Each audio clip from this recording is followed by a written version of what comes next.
Amigos de la Jornada Morelos, gracias por estar con nosotros de nueva cuenta. Hoy tenemos una entrevista bastante interesante. Hemos logrado establecer comunicación y que esté con nosotros compartiendo micrófonos en este día con el delegado federal de Programas Integrales de Desarrollo, Hugo Eric Flores Cervantes. Licenciado, gracias por estar con nosotros. Al contrario, muchas gracias por la invitación. Muchos temas hay en la agenda de coyuntura, pero algo que importa mucho a los morelenses y en gran parte también a las mujeres, a las feministas, en un estado en donde su gran porcentaje poblacional son mujeres. Es esta reforma electoral que en el Congreso del Estado se aprobó, pero que rechazaron los ayuntamientos integrados como constituyentes. Se ha hablado mucho sobre la reforma. Hay críticas en el sentido de que no se operó adecuadamente y que al final de cuentas pues, se quedó pendiente algo que podía haber sido un punto importante para la administración de Cuauhtémoc Blanco, pero también para el Partido Encuentro Social. ¿Qué pasó con la reforma, licenciado? Sí. Bueno, pues muchas gracias por la invitación. Quiero también dejar aquí establecido que me he involucrado en este proceso, pero siempre fuera de mis horarios laborales, como dice esta entrevista. Muchas gracias por darnos la oportunidad. Mira, yo creo que era una reforma muy importante. Creo que valía mucho la pena que hubiésemos tenido más tiempo para poder elaborarla. Lamentablemente no hubo mucho tiempo de socializarla, de discutirla. Los tiempos resultado de la pandemia han estado muy complicados. Hay una disposición legal que marca que no puede haber este tipo de reformas 90 días antes de que inicie el proceso electoral. Y bueno, pues se tuvo que hacer, finalmente fueron muchas semanas de platicar con los partidos de la coalición, pero los acuerdos que se llegaron con la coalición fueron un poco tarde. Y bueno, ya después socializarla con los presidentes municipales fue muy complicado, de tal manera que no se tuvo la oportunidad de dialogarla, platicarla. Fue un acto de revanchismo por parte de los alcaldes, resultado de los problemas económicos, financieros que tuvieron al inicio de este año, al momento de distribuir los recursos. Ellos aseguran que no hubo apoyo por parte del gobierno, ni estatal ni federal, y pues ahora se la cobraron, como dicen algunos. ¿Usted lo ve así? Sí. Pues mira, yo creo que lo más importante aquí es ir viendo tema por tema. Yo lo comenté con muchos, tanto diputados como alcaldes, y mira que no había participado en ninguna de estas, me había sujetado a mis funciones aquí, y ahora vuelvo a insistir. He participado, por cierto, en reformas electorales en todo el país. Sí se hicieron varias reformas en varios estados durante esta época. Es muy importante señalarlo, no se estaba tratando de sorprender a nadie o utilizar la pandemia. Yo creo que, pues más allá de si hay revanchas o no, lo que es importante es que haya diálogo político en el Estado. Me parece que eso es lo más importante que ahorita debemos de tener, todos los niveles de gobierno, desde luego todos los actores políticos y sociales del Estado. Yo estoy muy sorprendido que este diálogo, si existe, es muy escaso, ¿no? Y yo creo que vale mucho la pena, ¿no? Hoy fue este tema, pero hay muchas cosas que se tienen que construir en el estado de Morelos. ¿Qué fue lo que falló al momento de establecer el diálogo, de cabildear el tema? Yo creo que hizo falta tiempo, Yo creo que hizo falta tiempo porque se platicó con algunos, ¿no? Y la verdad es que... ¿Y con los que platicaron fueron los mismos que aceptaron la reforma? Sí, bueno, y también se platicó con algunos que no la aceptaron, ¿no? Bueno, pues yo creo que hizo falta tiempo para poderla entender mejor. Yo creo que es un tiempo de sumar voluntades políticas. La reforma planteaba algo muy claro, pues era tener reglas más claras, ¿no? Había un punto muy importante. Este estado es el estado que menos diputados tiene. Siempre iba a haber una crítica a este tema, pero hoy tenemos a una ciudadanía subrepresentada. ¿Qué tiene que ver un diputado de Cuernavaca con Tlalnepantla? Es el mismo diputado, ¿no? ¿Qué tiene que ver un diputado de Jojutla con Azochiapan? Hoy hay una subrepresentación, desafortunadamente, en el Congreso. El Congreso más pequeño que hay en todo el país es Morelos, después sigue el de Baja California Sur 21, y después ya de 25 para adelante, ¿no? Entonces plantear que hubiera 24 diputados, solamente adicionando 4 más, y básicamente distritos, para que estuviera mejor representada la gente de manera regional, era lo que buscaba el fondo de esta reforma. Y por cierto, se había puesto también un transitorio que el Congreso no podía aumentar su presupuesto. Esto hay que decirlo y hay que decirlo claro. No es que fuera a costar más tener 4 diputados. Iba a costar exactamente lo mismo de lo que hoy nos cuestan 20 diputados. Y la figura del diputado indígena, hay críticas en el sentido de que se la sacaron de la manga nada más para cumplir, para taparle el ojo al macho, como se dice coloquialmente, y poder amarrar de alguna forma el voto de los municipios indígenas.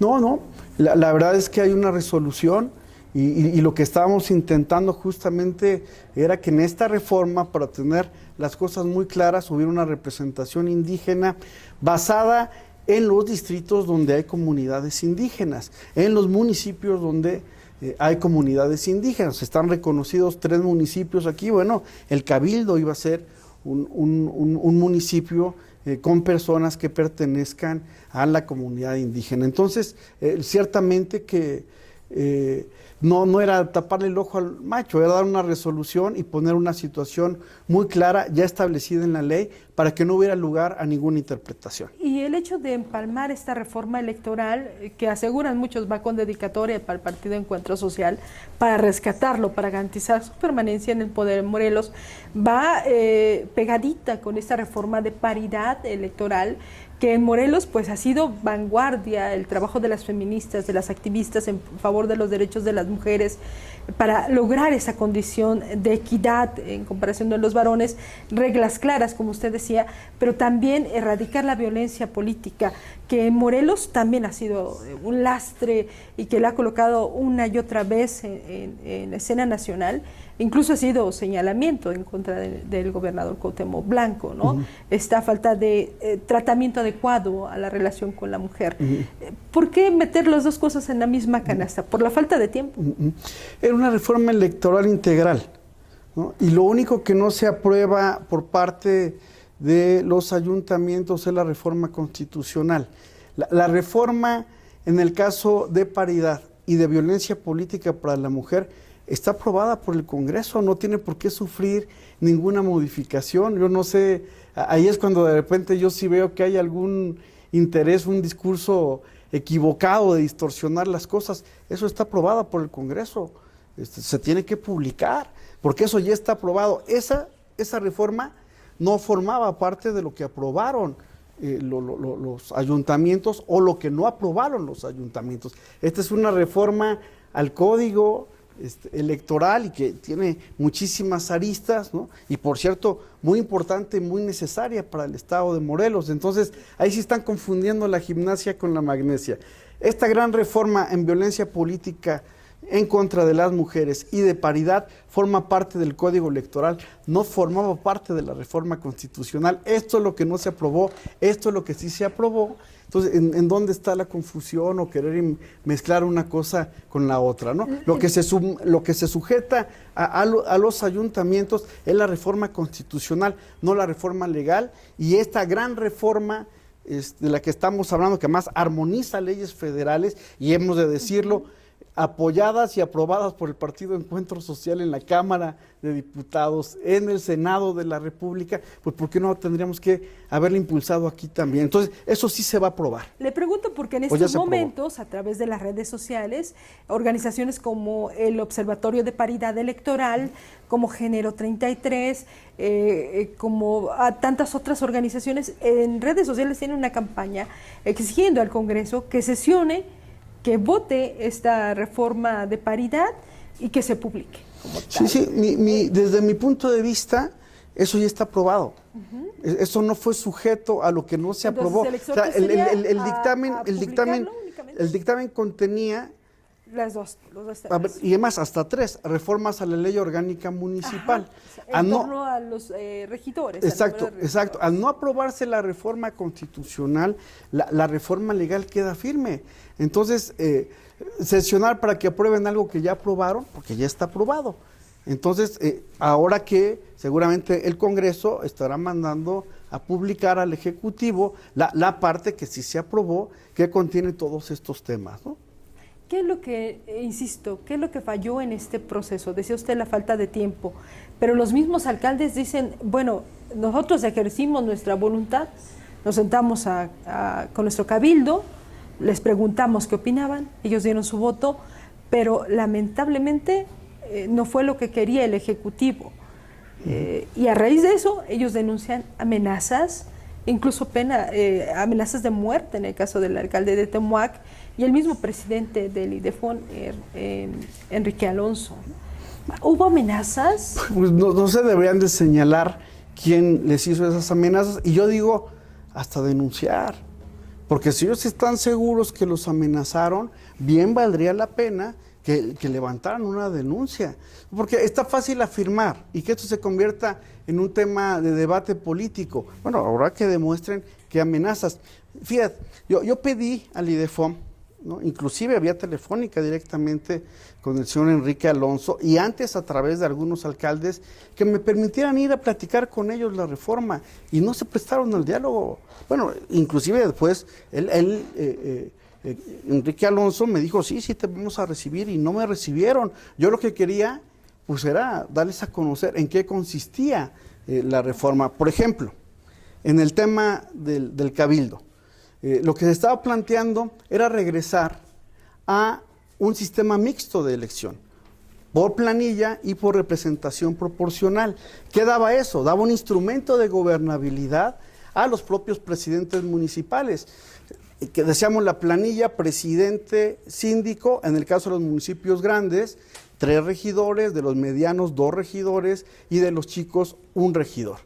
Y los miembros restantes del cabildo, sin aumentar ni un regidor, que se eligieran en base a una fórmula de representación proporcional. Entonces, era un tema de gobernabilidad interna para el propio cabildo. ¿En dónde está la maña? Estamos poniendo reglas claras que desafortunadamente pues no se tenían. Lo mismo pasaba con el tema de la integración del Congreso. Nosotros, ¿qué proponíamos? Para que hubiera gente más votada en el Congreso, que hubiera primeras minorías, ¿no? Que de los 8 diputados que se elige por representación proporcional, solamente 4 fueran de la lista de los partidos políticos y 4 fueran los más votados. ¿Qué garantizábamos con eso en el Congreso? Que íbamos a tener 20 diputados votados directamente por la ciudadanía. ¿En dónde está la trampa? Es querer poner una regla democrática donde los ciudadanos podamos estar mejor representados en el Congreso, y se planteaba un sistema completamente distinto al que se tiene, pero donde se estaba tomando en cuenta inclusive a candidatos perdedores, pero que hubieran obtenido buenas votaciones, porque representan una parte del electorado. Y generalmente en las listas de representación proporcional esto no pasa. Ahora, estas reformas se han impulsado en decenas de estados en el país. Yo he participado en muchas de ellas. ¿En dónde estaba la trampa? Decían, ¿no?, que el truco estaba en cómo permitir que el PES fuera un partido no de reciente creación, evitando, como dice la iniciativa, que se pudiera aliar con otras fuerzas, sino dar por hecho que era una fuerza política ya consolidada, ya antigua, y que pues eso estaba garantizando la permanencia de este instituto político. No, eso no decía el dictamen que pasó el Congreso. El dictamen que pasó el Congreso decía claramente que los partidos de nueva creación no podían fusionarse, coaligarse, hacer candidaturas comunes. Ahí está, es una disposición constitucional federal, no podemos venir aquí a poner una distinta. ¿No era un traje a la medida? No, de ninguna manera, de ninguna manera. Un traje sastre electoral. Yo no sé dónde surge este rumor, sin duda es un rumor otra vez malintencionado de no querer, está claramente establecido en la propia Constitución que los partidos de nueva creación tienen que participar en su primera elección solos. Hasta que no haya un cambio en esa disposición federal, no puede haber ningún cambio en las disposiciones locales. ¿Qué es lo que se estaba reglamentando aquí? Lo que se estaba reglamentando es que partidos que tengan el mismo origen pudieran fusionarse. Nosotros, a raíz de que perdimos el registro a nivel federal, tenemos 9 partidos políticos estatales. Este es uno de ellos. ¿Qué decíamos? que se pudiera fusionar el nuevo partido nacional con el partido local en virtud de que son el mismo grupo. ¿En dónde está la prohibición? Que nos enseñen alguna prohibición constitucional o legal. ¿Qué estábamos haciendo? ¿Qué partidos que tienen el mismo nombre pues puedan fusionarse si tienen un registro local y si tienen un registro nacional? Nada tenía que ver con la no participación solos en la primera elección. Aquí una disposición como esta, por cierto, se puede hacer, muy impugnable. O sea, independientemente de que se establezca la regla o no, eso se puede hacer porque no está prohibido. Y todo el mundo sabemos que en derecho lo que no está prohibido está permitido. Quisimos ser muy pruritos para que al ratito no fuera a ser que estaban diciendo, no, se están beneficiando. Poner la reglita tan sencilla. ¿Quién se puede beneficiar? Grupo Social Promotor de México, que tiene un partido local que se llama Nueva Alianza, y el PES, que tiene un partido local que se llama Encuentro Social. Tan claro como eso, es el mismo grupo político, fusiónese y se acabó. Eso era todo el tema, no había nada más. Y bueno, ya después todas las malas interpretaciones, pero además yo reto a la gente que estaba diciendo que en ese dictamen se venía que los partidos de nueva creación podían participar coaligados o en candidatura como una primera elección. Pues eso no dice el dictamen. ¿De dónde vienen estos rumores? Escucho 2 o 3 veces, salieron los rumores de hubo intenciones. Porque lo han estado diciendo. Inclusive yo tuve la oportunidad de platicar con algún cabildo donde me preguntan, pero sí, digo, pues de la mala información, de no leer minuciosamente el dictamen, de no enterarse de las negociaciones políticas que hubo entre los partidos de la coalición, Morena, PT y Encuentro Social, ¿no? Muchos de estos alcaldes, por cierto, surgidos de nuestra coalición, ¿no? Lo mínimo que tuvieran haber estado, pues es enterarse del dictamen. Por eso yo pedía la oportunidad de ir a la DIEFOM y platicar con los presidentes municipales y entonces explicarles de qué se trataba, para que una duda como esta, pues estaba fácil de aclarar. Aquí está la disposición y lo que se va a permitir, o la propuesta que existe, es la de fusionar partidos que son lo mismo. ¿Y qué sigue? Los cabildos como constituyentes dijeron no, ¿y ahora qué sigue? Yo creo que fue un ejercicio muy bueno, ¿no? Porque no todos los cabildos dijeron que no, muchos dijeron que sí. No se trata ahorita de dividir mal lo que ya está dividido. Yo creo que lo que sigue es de verdad establecer un diálogo político en el Estado. Está muy fácil decir, queremos lo mejor para Morelos, pues había que debatirlo, había que platicarlo, ¿no? Yo vuelvo a insistir, a lo mejor la única mea culpa que podría tener la coalición, pues es que se empieza tarde con los presidentes municipales, ¿no? Eso he de decir, porque además estoy completamente convencido de que así fue, pero bueno, esa oportunidad que nos negaron de establecer el diálogo político, miren, muchas cosas. Yo creo que vale mucho la pena. Ahí están ya las reglas electorales. Quisieron irse con esas reglas, pues está bien, pues se hacen las cosas, ¿no? Yo lo había comentado también. Aún si no pasara el tema de la fusión, ¿cuál es el problema? El PES va a participar en la elección federal y Encuentro Social en la elección local. No va a ser la primera vez que lo hacemos y seguramente no va a ser ni la última. Lo hemos hecho en todo el país. Bueno, ahora si lo tenemos que volver a hacer, pues lo volvemos a hacer y no pasa nada, ¿no? Queremos poner reglas claras en eso y en muchos temas más, ¿no? Que todo quedara muy clarito para que no diera lugar a interpretaciones que luego permitieran impugnaciones ya al interior del proceso electoral. Recordémonos, gracias a esas lagunas que hay en la ley, pues aquí en Cuernavaca ganó la coalición porque no había candidatos. Y sin candidato. No. Entonces, porque hay lagunas. Entonces, revisando estas lagunas, pues había que llenar esas lagunas. Y eso es lo que desafortunadamente no tuvimos tiempo de poder socializar, inclusive en foros académicos, con la ciudadanía. No hubo tiempo de hacerlo. ¿Por qué no hubo tiempo? De verdad fue la pandemia. No había manera de poder hacer. Bueno, estábamos esperando todos cómo iba a ir evolucionando esto. No se dieron los tiempos, pues no pasa nada. Ahí están las reglas, que yo creo que son reglas que había que clarificar. No se pudo en esta ocasión. Vale la pena volverlo a intentar cuando sea la siguiente oportunidad, porque hay que ponerle reglas claras al juego electoral y transitar no solamente a un régimen, y eso es lo que nosotros creemos en la cuarta transformación, no solamente en la parte social tan importante, también tenemos que transitar y cambiar nuestro régimen político. ¿Qué decirle a las feministas, a las activistas que se quedaron esperando que nos clarificaran bien la situación de la reforma paritaria? ¿La reforma paritaria va? Sí, sí va. ¿El Congreso la tiene que publicar? La tienen que publicar, solamente porque está aprobada, ¿no?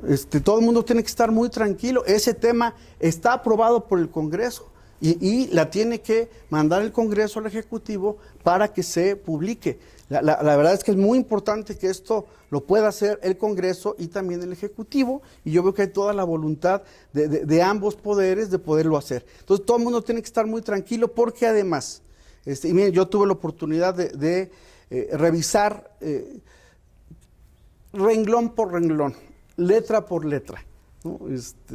Y la verdad es que la propuesta que aquí se había hecho, la propuesta que habían construido este colectivo de mujeres es exactamente la que se insertó en la reforma electoral, y esa ya se aprobó. Nada más esperemos la publicación. Ahora bien, en un estado en donde pareciera que tenemos, no pareciera, es una realidad, tenemos un poder judicial enfrentado totalmente, con demandas, incluso con dudas sobre la anterior magistrada presidenta, un Congreso totalmente dividido, atomizado, sí, en donde incluso los que son, entre comillas, aliados políticos, los integrantes de la coalición Juntos Haremos Historia, ya no lo son tanto, sino han empezado a tomar su camino y a sus intereses, hay que decirlo, con todas sus letras, y con estos ayuntamientos que están angustiados porque no hay recursos, por un lado, pero también con sus intereses políticos electorales, porque más de uno de los alcaldes busca reelección, ¿no? Y buscan, al final de cuentas, también hay que decirlo, sacar provecho. No, pareciera que no hay posibilidad de diálogo en Morelos, que estamos paralizados, que pues no hay forma de sacar adelante las iniciativas, las propuestas, ni mucho menos bajar los recursos federales para que la gente que necesita ahorita apoyo ante esta contingencia por el COVID pueda acceder a ellos. ¿Está paralizado Morelos? Mira, yo creo que esta es la gran enseñanza que yo me llevo. Quiero volver a insistir que no había participado yo en ningún tema fuera de mis funciones. Entre otras cosas, porque no quiero que vayan a pensar yo traigo alguna aspiración política en el Estado, ¿no? Yo tengo una función absolutamente distinta, y cuando la cumpla, pues o cuando termine mi encomienda, ¿no? Pues haré de mis actividades las que generalmente hago.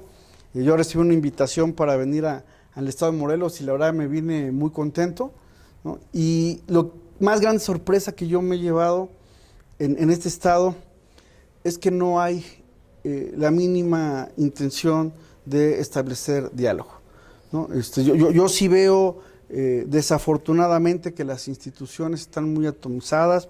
Por ejemplo, en el tema del Congreso, yo lo digo sanamente, yo creo que es de gente de bien, de gente decente, pedirle a nuestros compañeros de la coalición respalden al gobernador, que sean recíprocos, porque nosotros en todos los estados de la República somos recíprocos. Hemos sido absolutamente recíprocos en el Congreso de la Unión, tanto en la Cámara de Diputados como en el Senado de la República. Y es un llamado, de verdad, un llamado muy respetuoso. ¿Para qué? Para que los actores políticos acá nos pongamos de acuerdo, y para que las personas que fuimos electos por una coalición, como fue el caso de Cuauhtémoc Blanco y los 3 partidos que participamos en esa coalición estatal, pues podamos ser recíprocos. El Partido Encuentro Social siempre cumple con sus compromisos. Nadie va a podernos decir que no. Y hemos sido absolutamente recíprocos con el señor presidente de la República, y lo vamos a seguir siendo. Nosotros no vamos por ninguna revancha. No nos pasaron las cosas el Morelos. No, nosotros somos una pieza. Quedamos en un acuerdo político, y ese acuerdo político lo vamos a respetar hasta el día que termine. Y lo único que queremos, que haya reciprocidad. Nos parece que eso genera gobernabilidad, ¿no? Y que hoy finalmente toda la clase política de aquí del Estado, por cierto, una clase política que yo veo que todavía no se acostumbra a tener a una persona que no es política, realidad, ¿no? a un gobernador que está pensando más en el tema de la gente. Bueno, pues ojalá se pueda establecer el diálogo con una persona que no tiene, digamos, la cuadratura o el esquema mental cómo lo puede tener un político, porque finalmente es una persona que viene más del ámbito ciudadano, ¿no? y que definitivamente está buscando gobernar, pero no está buscando gobernar necesariamente como se hacía antes, ¿no? Con controles. A mí me llama mucho la atención que amenazas, por ahí leí una versión que yo había ofrecido 10 millones de pesos, por Dios, hombre. No, yo digo que quien diga que yo dije eso, pues que vaya y presente una denuncia, porque entonces sí sería yo pues un operador completamente fatuo, ¿no? Y mentiroso. No, a mí me gusta comenzar hablando. Y si no logro comenzar a alguien hablando, pues ni modo, ¿no? Cuando estuvimos en las negociaciones con la coalición, yo les decía, yo cómo veo que es una negociación política, qué estoy dispuesto a ceder y qué estás dispuesta a ceder. Una negociación es eso. Porque si no, nunca va a haber negociación política. Yo veo que está pasando aquí en el Estado y es muy importante que pues dejemos un poquito los intereses políticos, ¿no? Yo no veo, la verdad lo digo sinceramente, a un gobernador con un interés político de imponer a su partido político. Nosotros somos demócratas, queremos el cambio de régimen político en nuestro país. Por eso hicimos coalición con Andrés Manuel López Obrador, porque añoramos y soñamos que no sea como los tiempos de antaño, donde el gobernador dice, hágase esto, hágase el otro. Hoy no tenemos ese tipo de gobernador, afortunadamente en Morelos, y yo creo que sería el momento de establecer un diálogo político entre todas las fuerzas políticas, entre todos los niveles de gobierno, que nos lleven a tener acuerdos, no solamente de discurso, en beneficio de la gente de Morelos. ¿Sería tiempo de reactivar la mesa de la gobernabilidad? Sí, no tengo la menor duda, ¿eh? Y evidentemente, pues en esa mesa yo no estaría, ¿no? También he de decirlo, me involucré en la reforma política, ¿no? me metí en la reforma política porque creo que era importante poder empezar este diálogo. Y si ahorita, pues yo no creo que aquí haya ni ganadores ni perdedores, pues simple y sencillamente no sale una reforma constitucional, porque si sale una reforma electoral en temas tan importantes como los que hemos señalado, pues ya darle la vuelta a la página y continuar con lo que sigue, y que lo que siga no sea el pleito político, ¿no? Sí, yo soy de los que, por cierto, siempre han dicho campañas cortas, para que nos dure poquito tiempo el disgusto, y ya después, terminando la campaña, a lo que sigue, a construir y a fortalecer las instituciones. Lo más importante es el desarrollo de Morelos, es lo que nos hace falta. Gracias, Sin duda, al contrario. Gracias. Gracias, amigos de la Jornada Morelos. Dentro de poco regresaremos con más temas de este tipo. Buenas noches.